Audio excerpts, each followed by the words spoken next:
This is a reminder to those who have been baptized and a warning to those who haven't been baptized yet. It's the cost of following Yeshua. In Luke chapter 9, verse 57, and it came to pass that as they went in the way, a certain man said unto him, Lord, I will follow thee whithersoever thou goest. And Yeshua said unto him, Foxes have holes, birds of the air have nests, but the Son of Man has not where to lay his head. And he said unto another, Follow me. But he said, Lord, suffer me first to go and bury my father. Yeshua said unto him, Let the dead bury their dead, but go thou and preach the kingdom of Yahweh. And another also said, Lord, I will follow you, but let me first go bid them farewell, which are at home at my house. Yeshua said unto him, No man having put his hand to the plow and looking back is fit for the kingdom of Yahweh. Now Luke records this for us in this passage. It's an account of three men who Yeshua met as he was traveling along with his disciples. Two of these men declared that they wished to follow Yeshua, to become his disciples. The other was one whom Yeshua himself summoned to follow him. And what immediately strikes me is the way in which Yeshua handles these inquiries. And I think that this is Luke's reason for recording the details of these meetings. Men with a cause are busy trying to recruit as many as they can. Most preachers are busy trying to get as many members for their church as they possibly can. And I like seeing new members in the congregation. It's natural. It's what we expect to see. But Yeshua is radically different in his approach. He seems to spend a great deal of his time trying to dissuade men from following after him. Well, at least that's what it looks like. A minister was sharing some advice he was given by an aged preacher which he greatly respected, and the old man said to him, Always endeavor to keep your congregation as small as you can. Now that's a strange talk, isn't it? And that was coming from a man who himself had pastored quite a large congregation. But what he meant was, preach the truth of Yahweh's salvation and the demands of following Yeshua so clearly that only those who have counted the cost and are ready to give up all for Messiah will join themselves to you. It's my desire to see as many as possible come to Yeshua. I pray to see them come in their hundreds and even thousands, but I don't just want to get a crowd. Many of you may not have experienced this, but years ago, when we were in the congregation with Governor Ted, we go to the Feast of Tabernacles. There was like 300-400 people there. That's a lot of people. That's a lot of people singing. We may never see that again, but until the end time. So I pray to see them come in the hundreds and thousands, but I just don't want them to become a crowd. That doesn't interest me. I want to see men and women, young people, boys and girls turning to Yeshua with their whole hearts, becoming true, sold-out disciples for the Master. So it's interesting to read Yeshua's way of dealing with those who express the desire to follow him. He seems to be trying to dissuade them, but not really. In actual fact, Yeshua's desire is that people will follow him, but he wants them to think it through first to count the cost involved. That was pointed out to me way before I was baptized. They sat me down at a table, went through the Bible, explained things, and they said, count the cost. This is serious business here. We're here, and we committed our lives to Yeshua. The same way when you go get married. It's not a light thing to get married. It's serious business.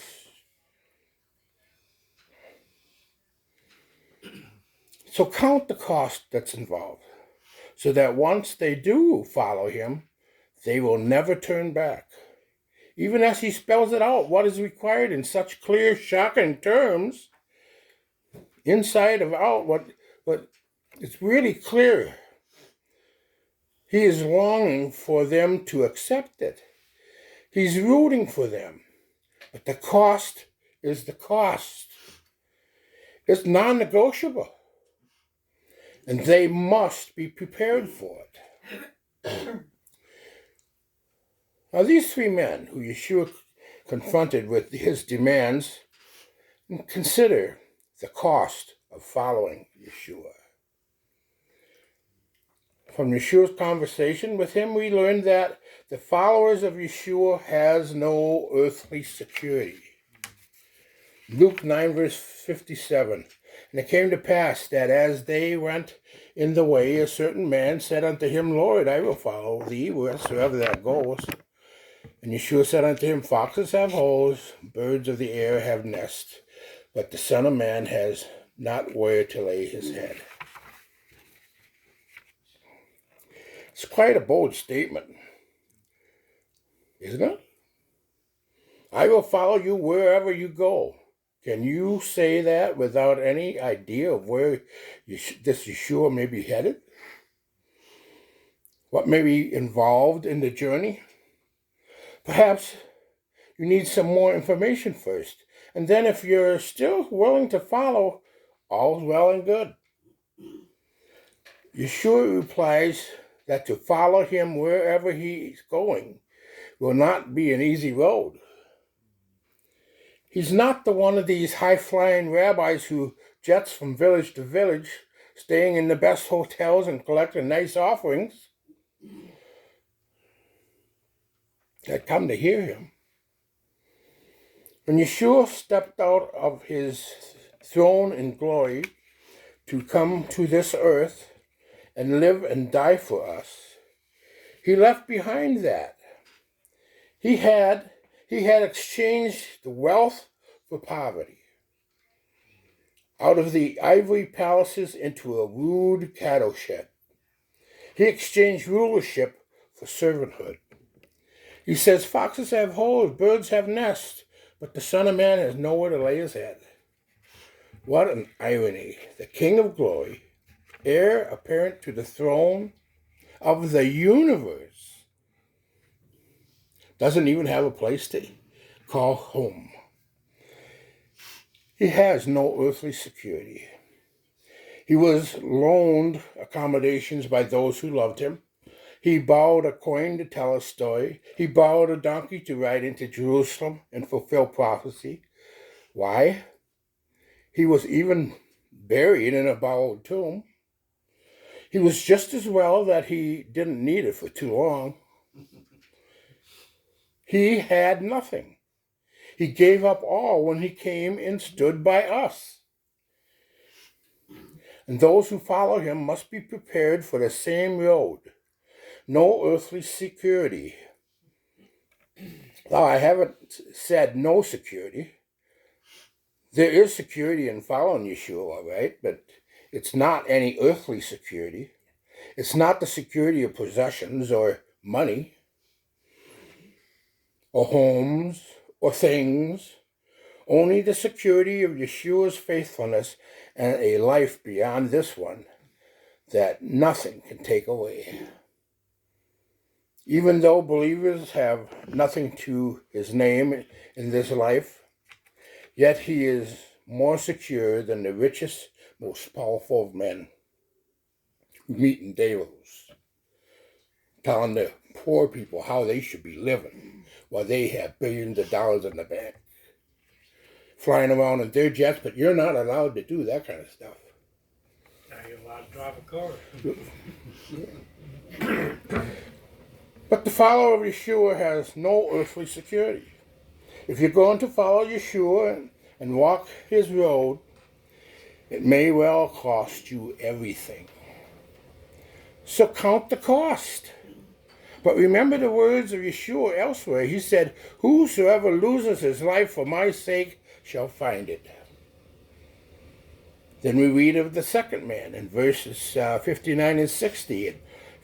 From Yeshua's conversation with this one, we learn that the followers of Yeshua has no earthly ties. And verse 59, and he said unto another, "Follow me." But he said, "Lord, suffer me first to go and bury my father." Yeshua said unto him, "Let the dead bury the dead, but go you and preach the kingdom of Yahweh." Here we have a conversation that has shocked many people. Yeshua calls this man to be his disciple, but he begs to leave to go and bury his father first. Doesn't this seem like a little reasonable request? You feel sympathy for the man, don't you, as you read it? But Yeshua replies, "Let the dead bury their own. I have called you to preach for me." The point Yeshua makes here, and let no one mistake it, is that if you're going to follow Yeshua Messiah, then the claim of his kingdom comes before anything and anyone else. Yeshua said elsewhere that he who loves father or mother more than me is not worthy of me. And he who loves son or daughter more than me is not worthy of me. Now you get the point, the picture here, the kind of devotion that he is calling for. He's not calling for us to be dishonoring parents or shriek from our responsibility to family, but if we are pressed into a choice between the two, he comes first. And indeed, some have had to lose family to follow Yeshua. I know one person from Texas where his wife divorced him because he followed Yeshua. He wouldn't give Yeshua up, so she left him.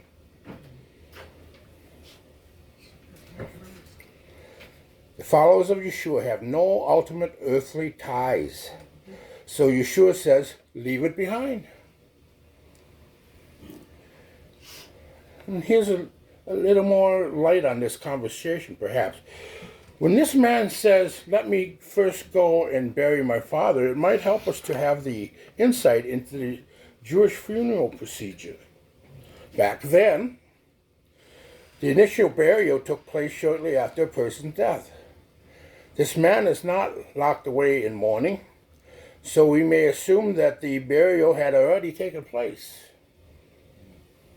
But then, 1 year later, they go back to the tomb, and they collect all the bones and put it in an ossuary.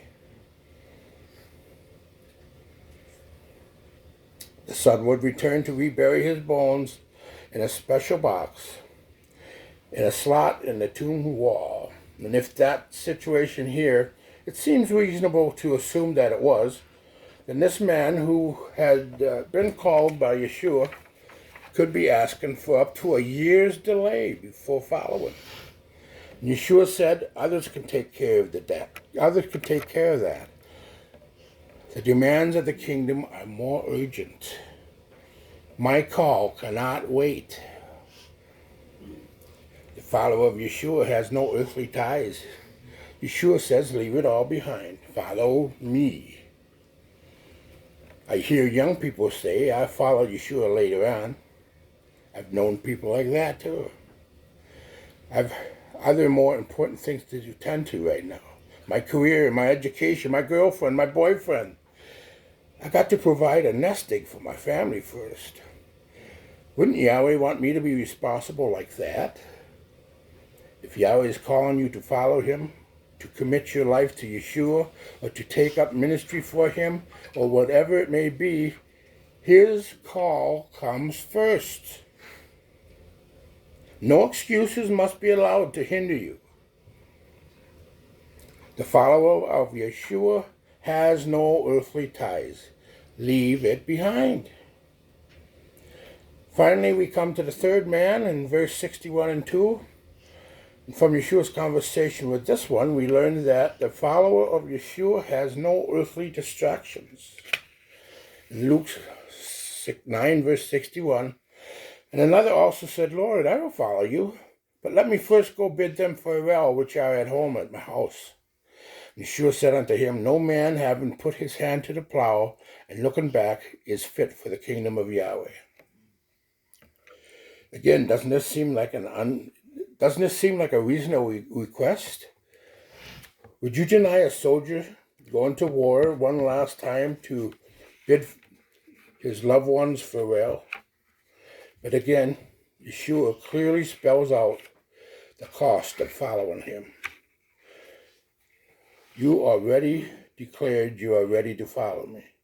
You picked up the plow. If you put it down now because of your hankering after your family back home, you are not fit for the kingdom of Yahweh. What is Yeshua saying? Don't look back. When Peter, James, and John followed Yeshua, they literally dropped everything. Their fishing nets, and then they went after him. Right when it looked like the business was picking up. Yeshua had just got them a bumper catch. They went back for nothing. The master had called. Some had looked back when Yahweh called them. Let me list some of them for you. Lot's wife looked back. Judah Iscariot, Demas. Is any of them remembered or for any good thing? They were not worthy of the kingdom. If you're going to follow Yeshua, there must be no going back. Another reason why we count the cost first. Another way Yeshua puts it is like this. Which one of you, when he wants to build a tower, does not first sit down and calculate the cost to see if he has enough to complete it? Otherwise, when he has laid a foundation and is not able to finish, all who observe it begin to ridicule him, saying, This man began to build and was not able to finish. Commenting on those words, John Stott wrote this. The Christian landscape is strewn with wreckage of derelict, half-built towers. The ruins of those who began to build and were unable to finish. For thousands of people still ignore Christ's warning and undertake to follow him without first pausing to reflect on the cost of doing so. The result is the great scandal of the Christendom today. So-called nominal Christianity in countries to which Christian civilization had spread, large number of people have covered themselves with a decent but thin veneer of Christianity. They have allowed themselves to become somewhat involved, enough to be respectable, but not enough to be uncomfortable. Their religion is a great soft cushion. It protects them from the hard unpleasantness of life, while changing its place and shape to suit their convenience. No wonder the cynics speak of hypocrisies in the congregation and dismiss religion as escapism. The true follower of Yeshua allows no earthly distractions. We don't look back for anything or anyone. Yeshua's words are strong to take. Here's what it will cost you to follow after Yeshua. In short, it will cost you everything. He calls for us to commit ourselves completely to him and to hold nothing back. And that is the picture of the authentic believer. The follower of Yeshua has no earthly securities, no earthly ties, no earthly distractions. Yeshua said to the first man, count the cost. He said to the second man, leave it behind. And he said to the third man, don't look back. So what's he saying to you and me? Well, you heard the cost of following Yeshua. You might say, well, who then would ever consider following him?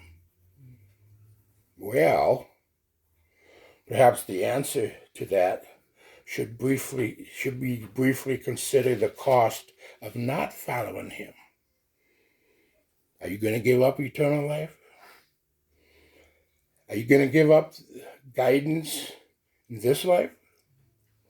Are you going to give up the opportunity to glorify Yahweh? Count the cost. It's serious business. Yahweh bless.